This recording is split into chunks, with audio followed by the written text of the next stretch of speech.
Here's the economic update for February 1st, 2026. First, we're going to go through some monetary policy changes, our GDP, inflation, jobs, some layoffs, that sort of thing, and what am I doing about all this? For the monetary policy, on January 28th, the Federal Open Market Committee by the Fed, basically they've decided to hold the federal interest rate, overnight rate, effectively, at 3.5 to 3.75%, so no change here. That's going to impact short-term interest rates, but not necessarily anything with the long-term interest rates, like the 10-year bond as well as the 30-year mortgage. That's more determined by just the free market, unless the Fed starts buying up long-term bonds. Right now, they're basically going through, since December 12th, they have reserve management purchases. This is basically saying that, hey, I'm not eating, I'm just having a snack. RMP is not quantitative easing, but if it continues, I'm going to say it's quantitative easing, but they're not calling it that because they don't want people to panic. Do realize that if you pump a bunch of money into a system, the money that's existing becomes less and less valuable. That's why I like holding assets more than I like holding cash, because when you have inflation, the cost of everything goes up, incomes go up, but also assets tend to rise faster than anything else. So if you've noticed that houses have gone up in price over the last 5-6 years, or that the stock market has gone up, that's basically why we've had a lot of inflation as well. If we pump a bunch of money into the system, it takes about 12 to 18 months to really see that. If you remember in 2020, the Fed pushed a bunch of money into the system, stock market rallied, there were stimulus checks, all of that sort of thing. Asset prices rise very rapidly, and what you saw is like a year or so later, you started to see inflation creep up very high. So then they increased interest rates, pulled money out of the system, which they did until 2025 when they ended quantitative tightening. And so up until 2022, you saw the stock market go up. And then while they were increasing interest rates, stock market went down for a while, and then it started going back up when they stabilized. So I will say that inflation will probably pick up again in about maybe 12 to 18 months. Wages tend to lag behind. It's just normal. So the Fed said that the economic activity is expanding at a solid pace. There is elevated uncertainty. Job gains have remained low, so low that it's the lowest since 2010. And they're saying the unemployment rate is at least stabilizing at the moment. It's still up year over year, but they think it's stabilizing at the moment. And they have a concern that inflation is still remaining elevated. We'll go through those in a bit more detail. On January 5th, the Fed Beige Book came out. This comes out every 3 months. They said there's slight to modest growth in consumer spending, so that's good. However, the low to moderate income group has more price sensitivity, and they're hesitant to buy anything that they absolutely don't need. However, higher income individuals have increased their spending. The banking sector is considered stable at the moment, but they are seeing an increase in credit card use, about $8 billion a month from what I'm seeing, and increase in home equity loans and consumer lending. I have a bit of concern with the credit card use and home equity loans because if people are struggling to make ends meet, they might put more of that onto a credit card, or they might pull out a home equity line of credit, and that way they have money for today, but they're borrowing at higher interest rates, and at some point they're going to have to repay that, and it just makes the problem go down the road a little further, and then the crash gets even worse. For the labor market, they're seeing an increased use of temporary workers to backfill positions. They're not adding additional new jobs, but as people leave, they're trying to not hire permanent roles. They're hiring temporary workers instead. And they were saying that this is in order to stay flexible with the uncertainty. For prices, there's moderate growth in prices. What they're finding is that a lot of the things that have been ordered, say, first quarter of 2025, before a lot of the tariffs went into place, those inventories are becoming depleted at the moment, and they're now starting to pass on more of those tariff costs. For economic growth, that's measured by gross domestic product, first quarter 2025, we were at minus 0.5%. I've seen this vary throughout the year a little bit. Second quarter was very strong growth of 3.8%. Third quarter of 2025 is at 4.4%. This is the highest it's been in 2 years. And fourth quarter of 2025 is estimated at 4.2%. I do want to note that first quarter 2025 is before the tariffs went into effect, and a lot of companies were trying to import more goods before they had to pay higher prices. So if you look at GDP, you have GDP is equal to consumer spending, investment, government spending, and then you add the net of the exports and imports. So you take the exports minus the imports. So if you expect tariffs to go into place, you would buy a lot more of them just before that, so you save yourself some money, and that would give you a higher, basically, imports, which then would drag down GDP, making it negative. And I'll show you that right here. You can see it's actually imports took a huge negative in first quarter here. In third quarter of 2025, as you would expect, a lot less things are being imported. So if you did that, you would see that because there's less imports, like the change in imports is now negative. So negative and negative is positive. So now you have a positive impact for GDP growth. So something interesting, just that's how the equation works out. In terms of inflation, on January 13th, we had our consumer price index, 2.7%, and our CPI core, that's minus food and energy, 2.6%. These are unchanged from November to December. January 22nd, we had our personal consumption expenditures at 2.8%, and our PCE core minus food and energy, 2.8% as well. This is up slightly. It's been bouncing around about the same number. On January 14th, we got our producers price index. This is basically the people that are making the things that you buy, what they're spending before you get it. So if you see this go up, generally you'll start seeing CPI and PCE follow whatever PPI is. So if they're now spending 3% here, and then they have their core minus food and energy at 3.5%, it wouldn't be surprising to me to see CPI and PCE go up in the near future. Again, this is from November for these two and December for this one. The reason being is we've had a U.S. shutdown between October and November, so it delays some of that data. They're starting to catch up. Do note that the Fed has a dual mandate, and that is to keep stable prices. So they're trying to keep a 2% inflation target. If you notice, we're above 2%. And we want to keep maximum employment. So you shouldn't see unemployment going up.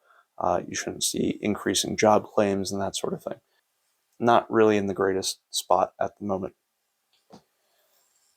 For jobs, January 9th, the Bureau of Labor and Statistics came out with, we've added 50,000 jobs in December, 56,000 jobs in November, and we lost 173,000 jobs in October.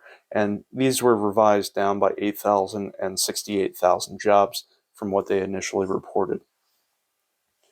The unemployment rate stands at 4.4%, and there's approximately 7.5 million people looking for jobs that have not yet found a job.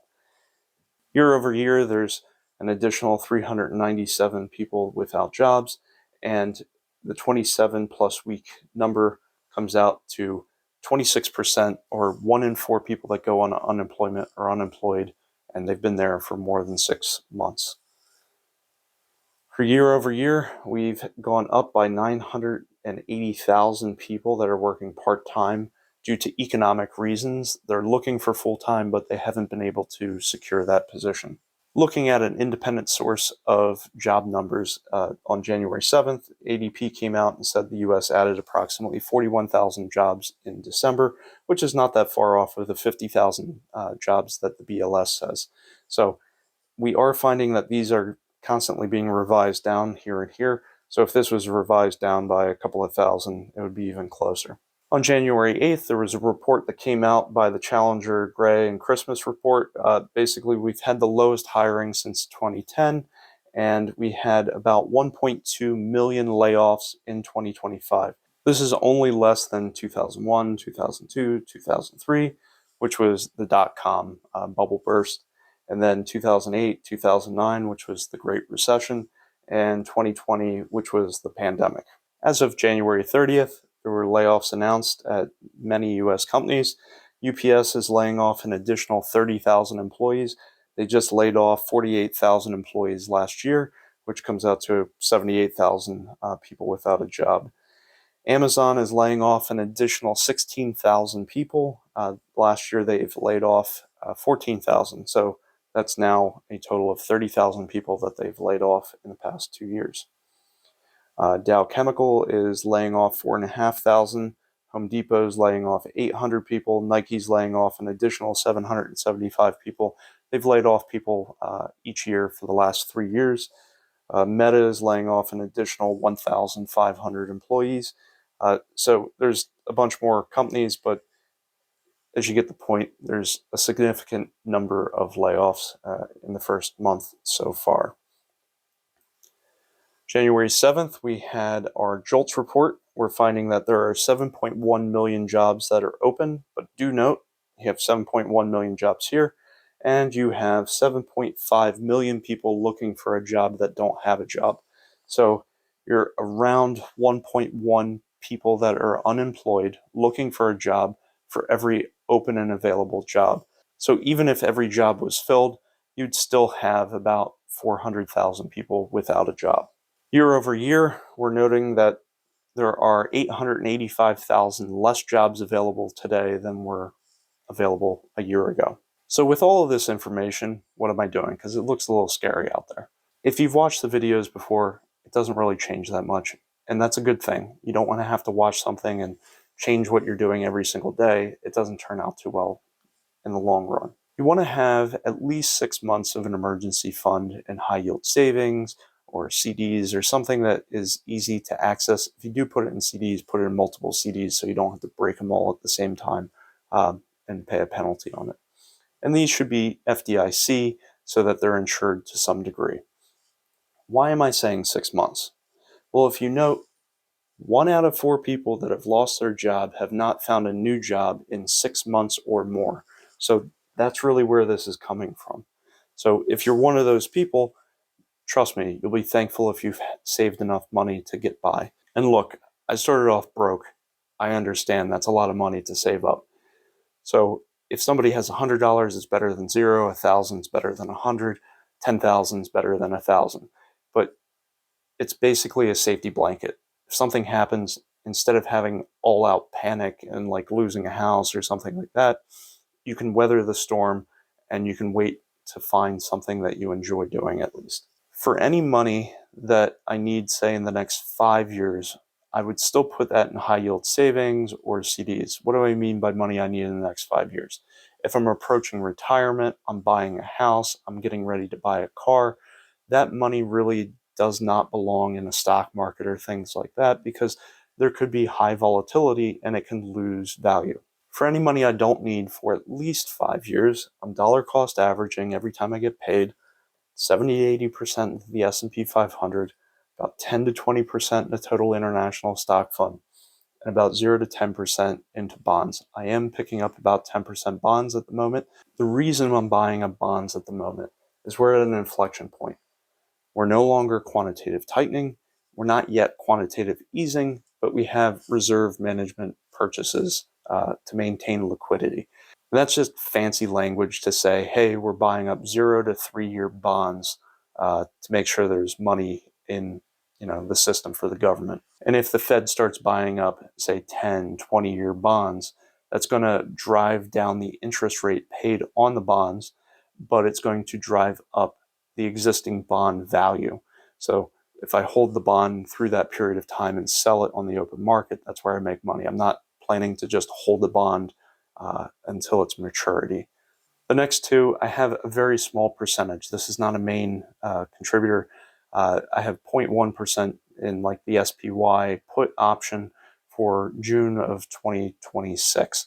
And if the S&P 500 goes down below my strike price, effectively I make money. I can sell it off and buy more stock, or I could sell off my stocks at a guaranteed price. So that's an insurance policy.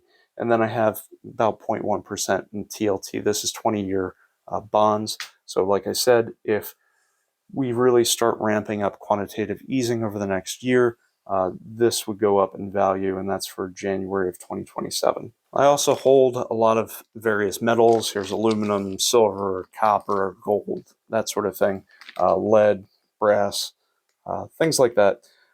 So I have about 200,000 there, and I am holding, I am not buying. And people were like, why aren't you buying? Why aren't you buying? So if you watch the video that I had on gold and silver and other precious metals, and I warned people that in the past, we would see huge run-ups, maybe it's like 300, 700, 1,000%. And then you would see significant drops of, 80% or so.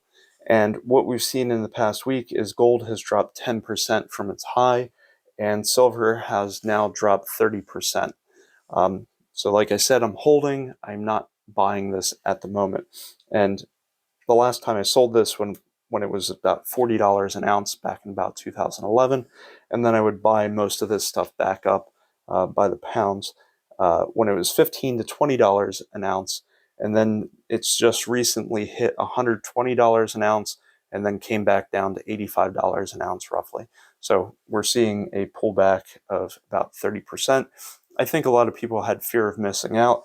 Whenever you see something that's parabolic where it just goes straight up, I try to stay away from that. Generally, what goes up that quickly tends to come back down.